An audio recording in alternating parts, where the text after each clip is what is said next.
You imagine thinking I'd marry him. So delusional. She laughed after I proposed in front of her family. I said, "You're right," left the party, and packed my stuff while she kept celebrating. She came home to an empty apartment and a text. Imagine thinking I'd stay. A week later, she showed up at my new place sobbing. Sup Reddit. My girlfriend humiliated me when I proposed in front of her family and friends. So I did this and made her regret every word. Grab some popcorn. This one's intense. Name's Cole, 30 male. Bailey and I met at her dad Hank's shop. He ran a fleet maintenance company, and I was the new guy he'd hired to handle the heavy equipment. She came in one afternoon to drop off lunch for her old man, and I was elbow deep in a transmission rebuild, grease up to my shoulders, looking like something that crawled out of an oil pan. She laughed at a joke I made about the truck fighting back, asked me questions about the work like she actually cared. For the first year, everything was good. We'd cook together on weekends. She'd handle prep while I worked the stove, and we'd eat on the balcony watching the sun go down. She'd bring me lunch at the shop sometimes, sit on an overturned bucket and talk while I worked, asking questions about the engines. She got along with my buddy Garrett, didn't complain when I came home smelling like diesel, seemed genuinely proud when I got promoted to lead tech. There was this one night, maybe 8 months in, when her car broke down on the highway. I drove 40 minutes to get her, fixed the alternator in a parking lot with a flashlight between my teeth, and she looked at me like I'd just pulled her out of a burning building. Said she felt safe with me in a way she'd never felt before. Her parents loved me. Hank treated me like the son he never had. Taught me things about the business that went beyond just wrenching. Her mom Susan sent me home with leftovers after every Sunday dinner and once told me quietly that I was the first boyfriend of Bailey's she'd ever actually liked. Then something started shifting around month 14. Bailey got promoted at her finance job downtown. New office, new co-workers, new friends named Tara and Britt who looked at me like I was furniture that hadn't been updated since the 90s. Suddenly, my work boots by the door were embarrassing. My truck was too loud. My hands were never quite clean enough for the restaurants she wanted to try. But I stuck around. Because I remembered who she was before. Because Hank and Susan still treated me like family. Because I'm stubborn. And I thought the woman I fell for was still in there somewhere. The night everything ended was Bailey's 30th birthday. Her parents had organized a big party at their house. 50 people easy. Family, friends, co-workers. Hank had strung lights across the backyard.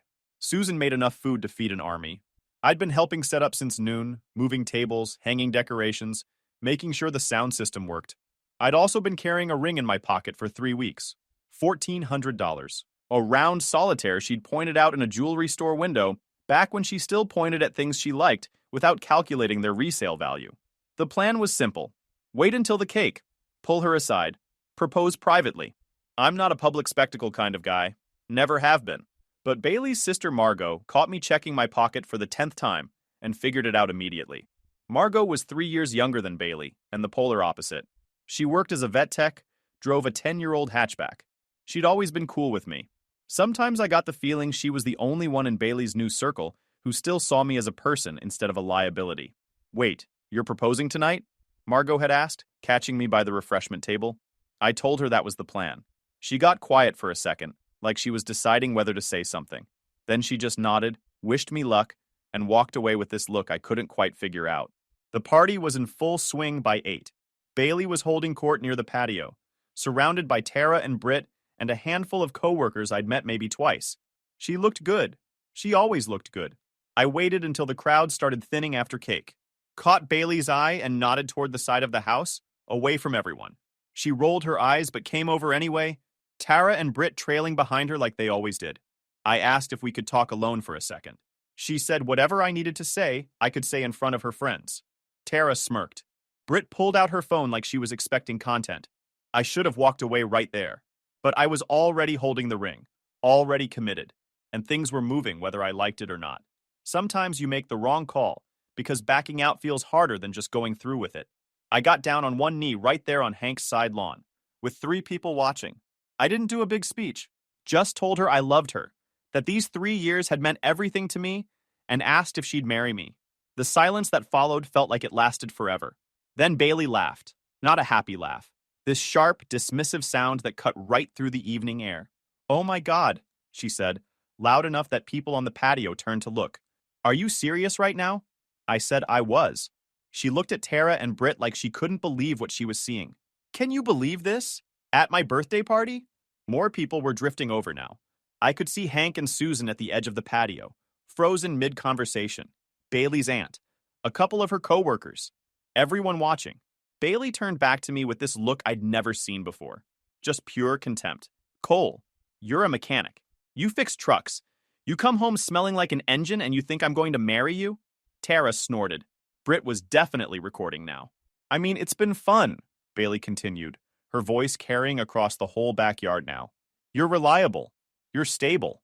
But marriage? To you? She laughed again. You, so delusional. Imagine thinking I'd actually marry him.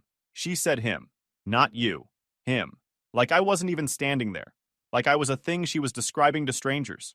I'm meant for more than this, she said, gesturing at me with her free hand.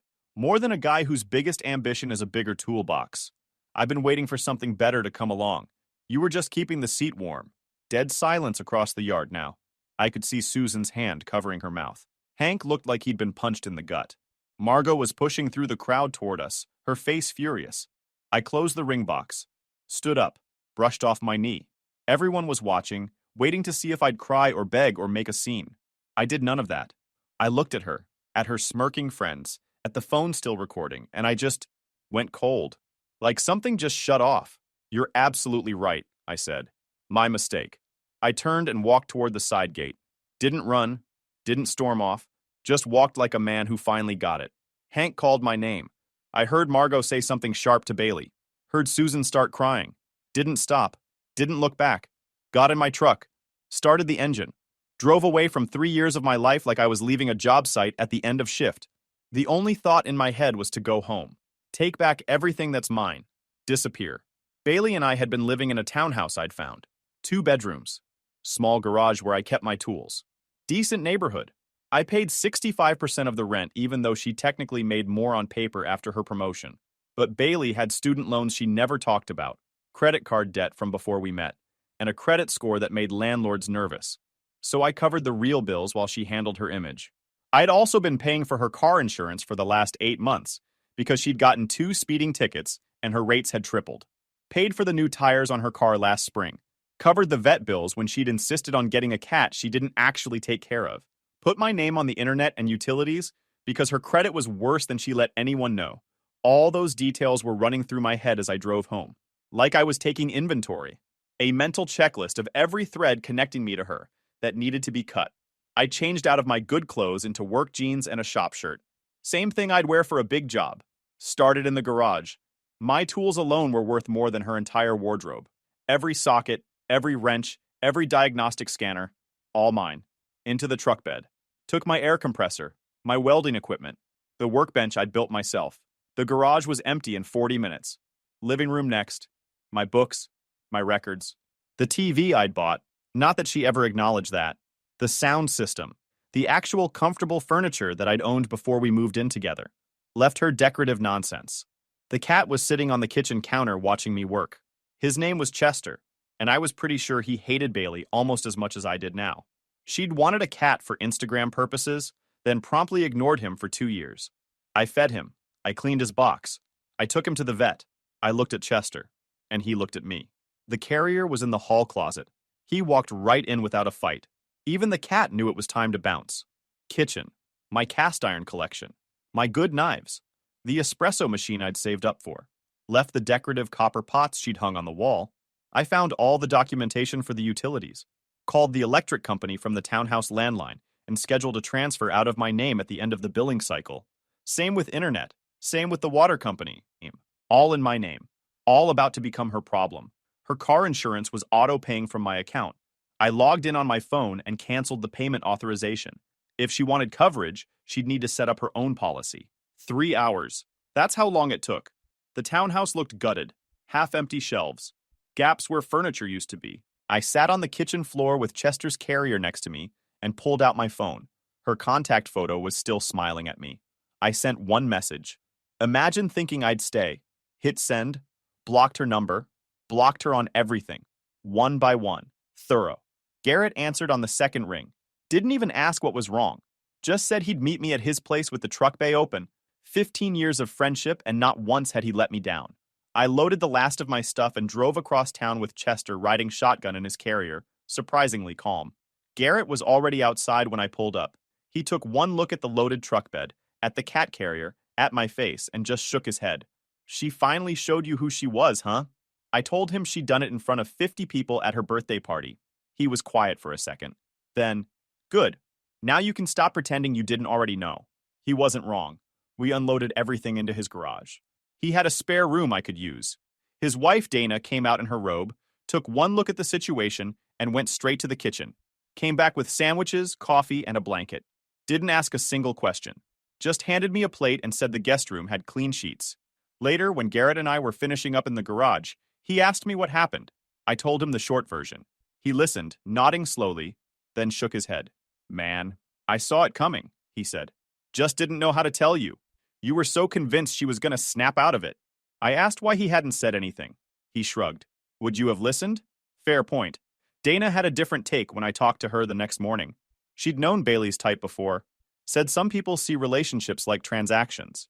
They're always calculating what they're getting versus what they're giving. And as soon as the math doesn't work for them, they start looking for the exit. The cruelty at the party wasn't some accident. It was on purpose. Bailey wanted an audience when she rejected me. Wanted witnesses to prove she could do better. The breakdown didn't come until around 3 in the morning. Not dramatic. Just me sitting on the edge of an unfamiliar bed in the dark, hands shaking, chest tight, finally letting myself feel everything that had just happened. 3 years. Gone in a single speech at a birthday party. And the worst part was, she'd meant every word. She hadn't been cruel by accident. She'd been cruel because she finally felt safe enough to say what she'd been thinking the whole time. I let myself have that one night of being wrecked. Then I promised myself this would never happen again. I took 2 days off work, told Hank I had a family emergency, which wasn't technically a lie. Hank called me back an hour later, not as my boss, as the father of the woman who'd just publicly humiliated me in his backyard. Cole, I don't even know what to say, son. His voice was heavy, tired. Susan and I had no idea she felt that way. We're sick about it. I told him it wasn't his fault. Told him I appreciated everything he'd done for me over the years. Told him I'd understand if things needed to change at work. Long pause on his end. Then, son, you're the best tech I've got. You have a job here as long as you want one. What Bailey did doesn't change that. Meant more than he probably knew. Margot texted me that same afternoon. First message was just, I'm so sorry. I should have warned you. I asked what she meant. Took her an hour to respond. When she did, it was a wall of text. She'd overheard Bailey talking to Tara and Britt the week before, laughing about how I'd probably propose soon and how pathetic it was going to be. How she was planning to say no, but wanted to milk the relationship a little longer, because I was useful. Margot hadn't known how to tell me, hadn't been sure it was her place. She said she'd confronted Bailey about it the night before the party, asked her sister straight up if she loved me or if she was just using me. Bailey had laughed it off, called Margot naive, said she wouldn't understand, because she'd never had a real relationship. I told Margot I didn't blame her, asked her to keep me updated on anything important, just so I'd know what was coming. Margot agreed, said she was furious with Bailey, said their parents were devastated, said Bailey didn't seem to get why everyone was upset with her. That last part tracked. Bailey had always had a blind spot about consequences. The first attempt at contact came on day 3. Unknown number. Voicemail. I listened to it once. Her voice was irritated, not apologetic. Cole, this is ridiculous. You need to come back and get your stuff out of the garage. I'm not storing your junk. And why is the electricity scheduled for disconnect? Did you seriously cancel my car insurance? Call me back. This is so immature. Notice the order of priorities there. First the inconvenience to her, then the utilities, then the insurance. Nothing about what she'd done. No apology. I blocked the number. Garrett had a theory about people like Bailey. He called them consequence blind. They just can't connect what they do to what happens after. In her mind, she'd just been honest. Everything falling apart was a separate thing that was happening to her for no reason. Dana had a different theory. She thought Bailey knew exactly what she was doing and was now realizing the support system she'd been leaning on had walked away. The anger wasn't confusion. It was panic wearing a mask. Day 5. The utilities shut off. I know because Margot texted me asking if I knew the power had gone out at the townhouse. I said I might have scheduled a disconnect before I left. She sent back a laughing emoji. Day 6. Bailey's insurance lapsed. Margot said she'd found out when she tried to get her registration renewed at the DMV. Apparently there was a scene. Lots of crying in a government office. The staff was not moved. Day 7. The landlord called me. Our lease was joint, and he'd gotten complaints from Bailey about the utilities situation. I explained calmly that I'd moved out and would not be returning, that I'd pay my half of any early termination fee, but would not be covering her portion. He asked if I could put that in writing. I said I'd have it to him by end of day. Drew up a simple letter. My obligations, my payment, her responsibility for the rest. Sent it certified mail so there'd be a record. Bailey was on her own now. Everything I'd been quietly handling for years was suddenly her problem. And from what Margot was telling me, she was not handling it well. The second attempt at contact happened on day 8. Different unknown number. She'd borrowed someone's phone. I answered without saying anything. Cole, we need to talk. Her voice was softer now. The anger had shifted to something that sounded almost like fear. I think I overreacted at the party. Everyone's being so dramatic about it. Can we just meet up and talk about this like adults? I let the silence sit there. I miss how things were, she continued. You always handled everything. Bills, appointments, fixing things.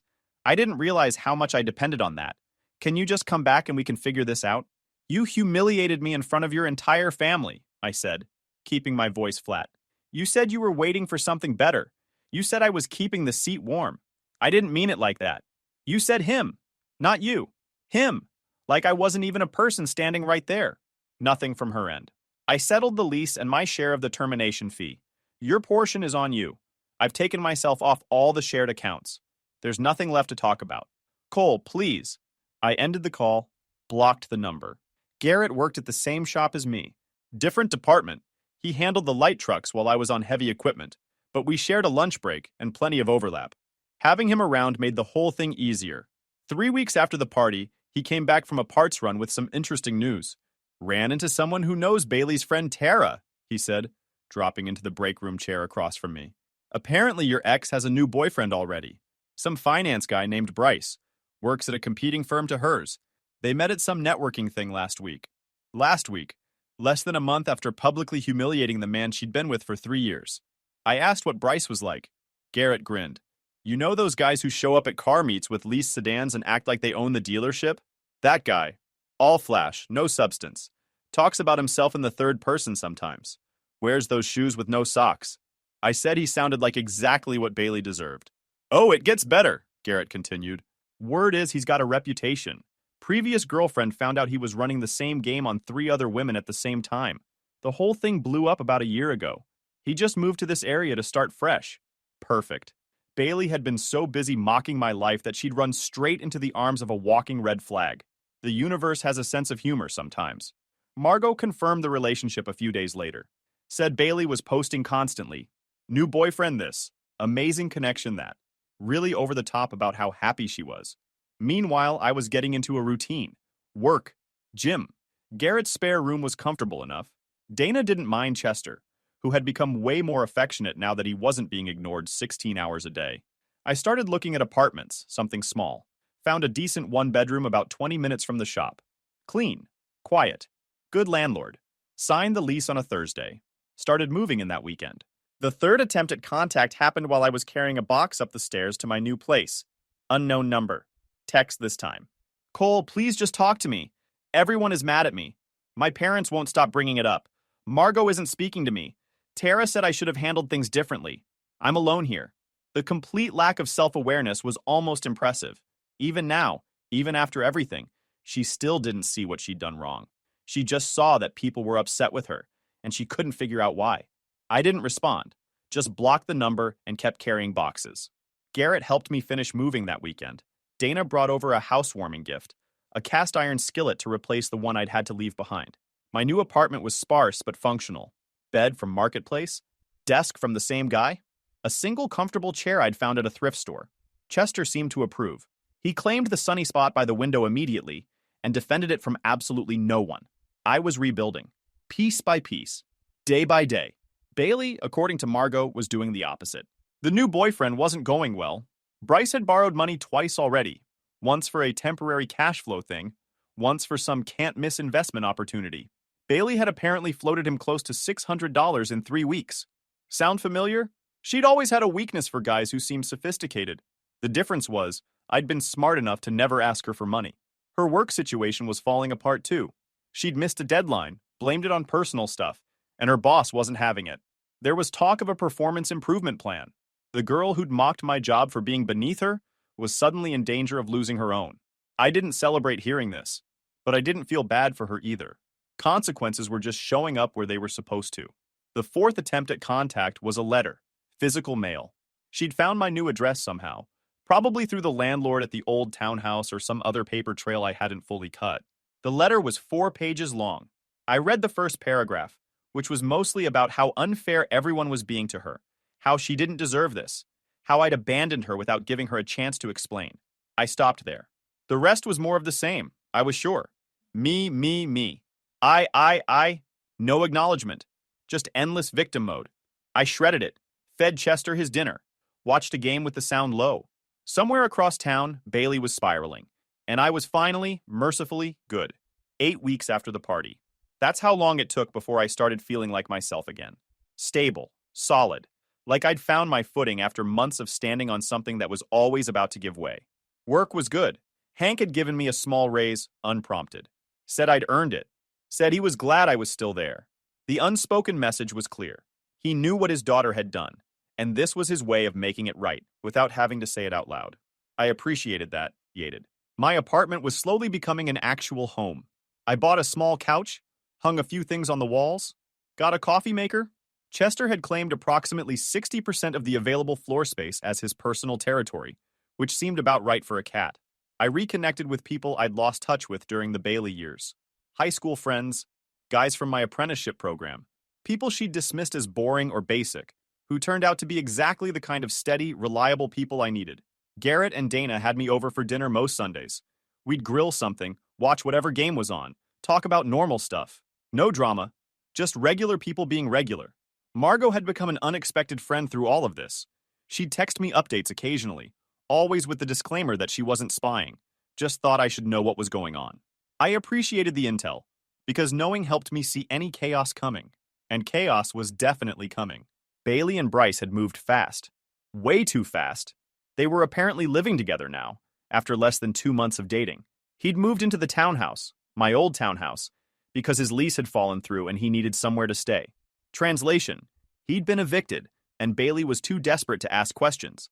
Margot said the whole family was worried. Hank and Susan had tried to talk to Bailey about it, but she'd accused them of being unsupportive. Said they'd never accepted Bryce. Said they liked me too much and couldn't see what was right in front of them. The irony was so thick you could choke on it.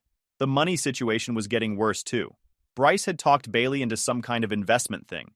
Cryptocurrency or Forex or one of those other things. She'd put in a chunk of her savings. The returns that were supposed to show up had not shown up. Shocking absolutely no one except her. Meanwhile, I was doing something I hadn't done in years. Saving money. Not covering someone else's mistakes or funding someone else's lifestyle. Just putting money aside like a normal functioning adult. I bought a newer truck. Used, but good. Low miles. Good engine. Paid cash. The 5th attempt at contact came in week 10. She showed up at the shop. I was under a D8 cat draining transmission fluid when I heard Hank's voice take on that tone he used when something was off. Rolled out from under the machine and saw her standing just inside the bay door.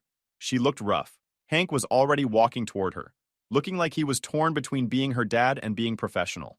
I stayed where I was, oil-stained and grease-marked and not interested at all in whatever she'd come to say. "You can't be back here, Bailey," Hank said. "This is a work site."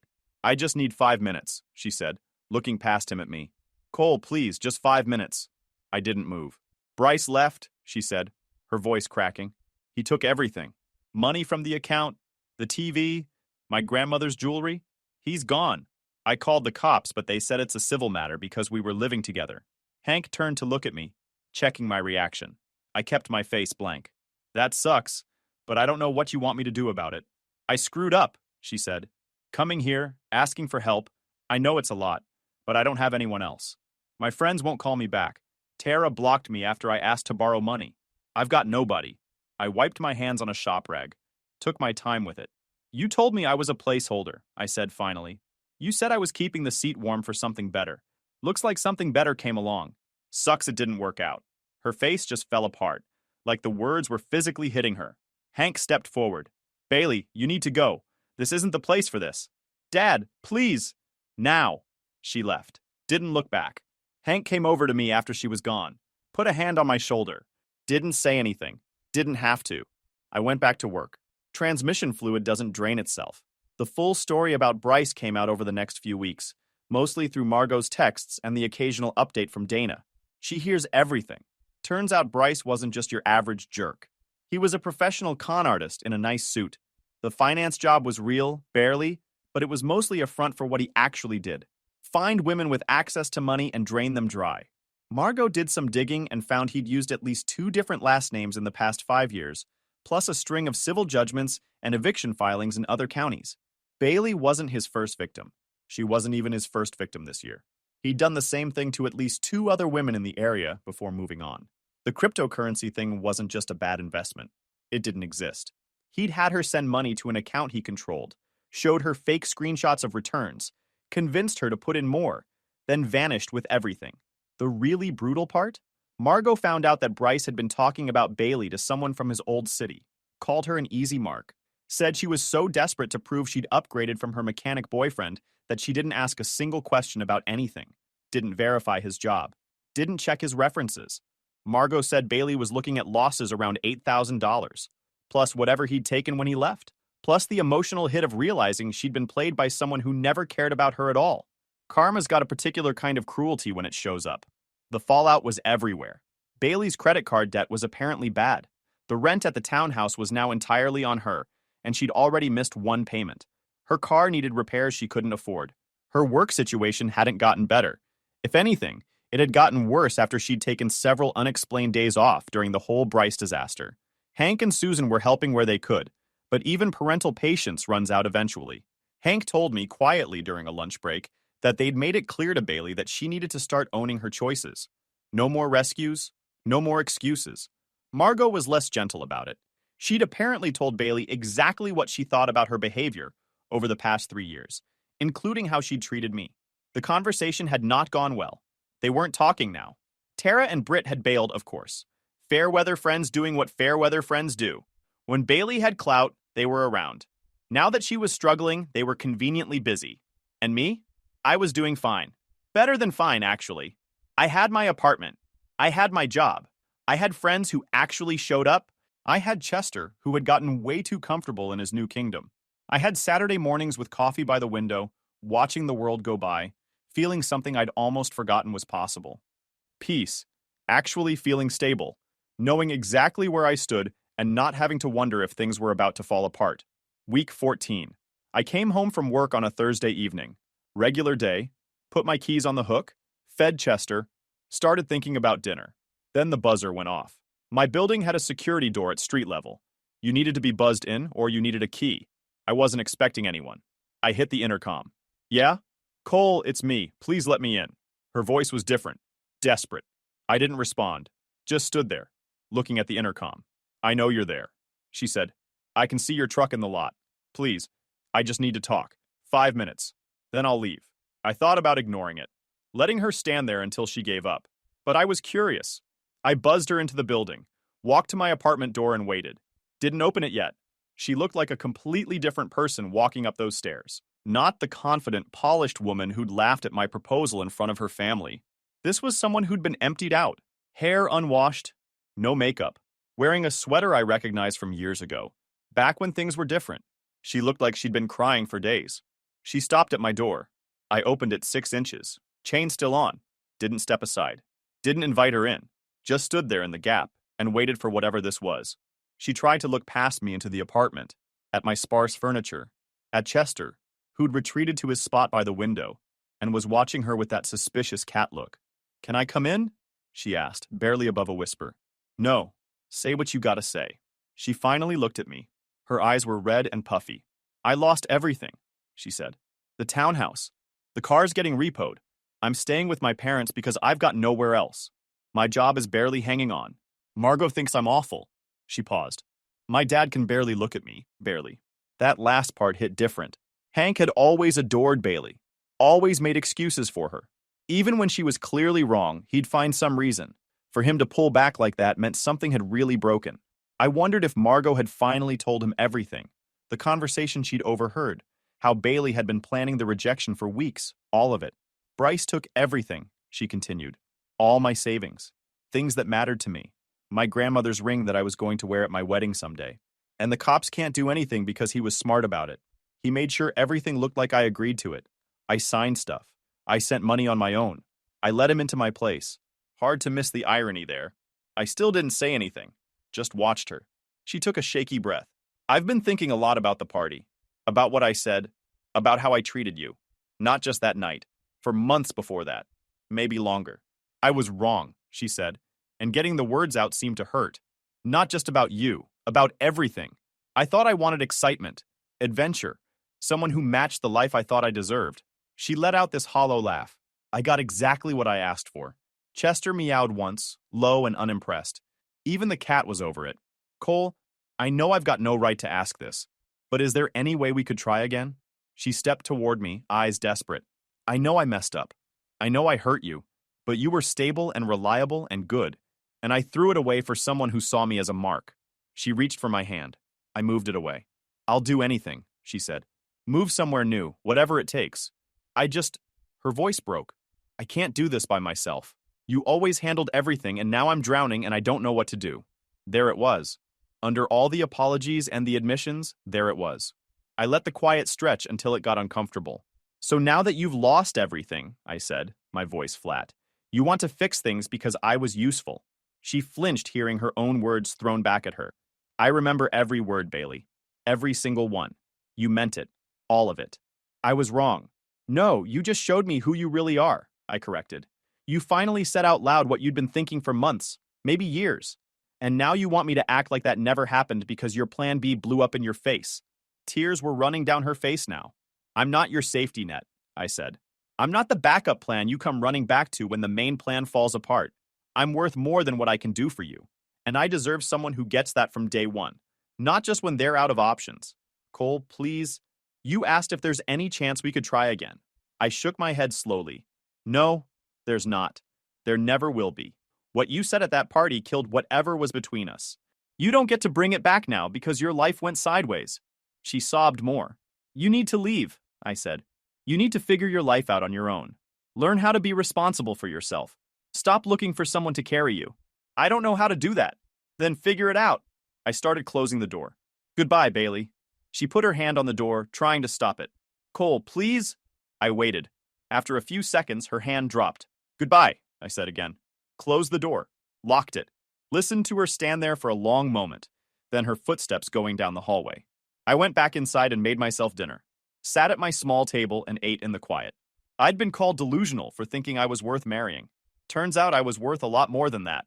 She thought I'd be there forever, waiting for her to decide I was good enough. She thought wrong. Guys, we are so close to hit 100,000 subscribers on this channel. If you are not subscribed to the channel, please consider subscribing. It really helps hit that 100,000 mark. Thanks for making this dream come true.